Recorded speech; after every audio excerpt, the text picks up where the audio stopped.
வணக்கம். சுகமே சொல்க. நம்முடைய இன்றைய பதிவில் நம்ம இந்த வெரிகோஸ் வெயின் அப்படிங்கிற அந்த கோளாறு அது ஏன் வருகிறது, வந்தால் எப்படி சரி செய்து கொள்ளலாம் என்பதை பற்றி பார்ப்போம். இப்போது ரொம்ப நேரம்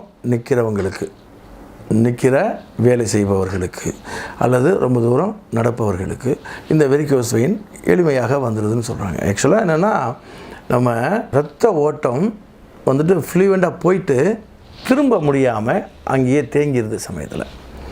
இதுக்கு நம்முடைய இந்த செகண்ட் ஹார்ட்னு சொல்லுவோம் பார்த்தீங்களா. செகண்ட் ஹார்ட்னா ஆடு தசை இருப்பாருங்க, முழங்காலுக்கு கீழே பின்புறமாக இருக்கக்கூடிய ஆடு தசை, அதை செகண்ட் ஹார்ட்னு சொல்லுவோம். என்னென்னா, மேலே பம்ப் பண்ணி பிரெயினுக்கு இது அனுப்புறது போல் கீழே போன ரத்தத்தெல்லாம் மேல் நோக்கி அனுப்புறதுக்கு அது ரொம்ப சப்போர்ட்டிவாக இருக்குது அந்த ஆடு தசை. சரியா? அப்போது அந்த ஆடு தசையை தினந்தோறும் காலையில் ஒரு முறை மாலையில் ஒரு முறை அந்த ஆடு தசையின் நடுவாந்திரமாக உங்களுடைய கட்டை விரலை வைத்துக்கொண்டு ஒரு காலையில் ஒரு 20 முறை அந்த ப்ரெஷர் கொடுங்க. திரும்ப மாலையில் ஒரு 10 முறை ப்ரெஷர் கொடுங்க. அதுக்கு அதிகமாக கொடுத்தா தப்பே கிடையாது, இதுக்கு குறைவாக கொடுக்க வேண்டாம்.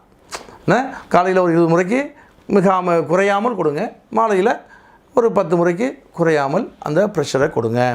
ஒன்றாச்சா?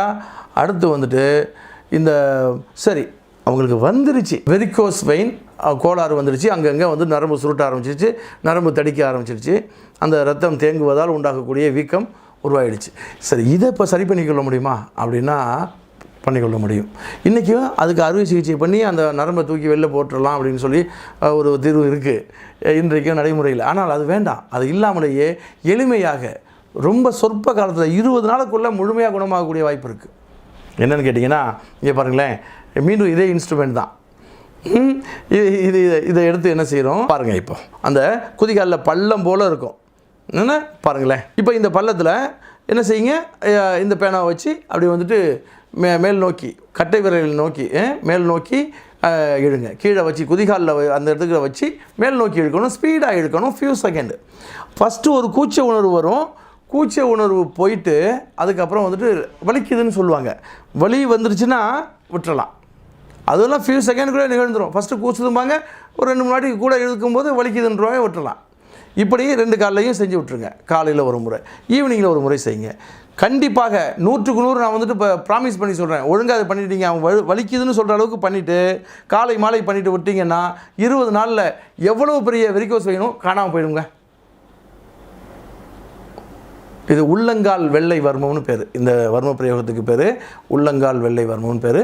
இதை தொடர்ச்சியாக வீட்டில் உள்ளவங்களே செய்யலாம். ஏன்னா இது வெறும் வர்ம புள்ளி பிரயோகம்தான், ஆற்றல் பிரயோகம் இல்லை. அதனால் உறவுகள் கூட செய்யலாம். மனைவிக்கு கணவர் செய்யலாம், அப்பாவுக்கு பையன் செய்யலாம், யாருக்கு வேணாலும் செய்யலாம். இதை செய்து கொண்டு வந்தால் சீக்கிரத்தில் ஒரு 20 நாட்களுக்குள்ளாக முழுமையாக குணம் பெற்று விடுவார். இந்த அளவில் நிகழ்ச்சியை நிறைவு செய்கிறேன். மீண்டும் நாளைய பதிவில் சந்திப்போம். அதுவரை நன்றியும் வணக்கமும். சுகமே சோழ.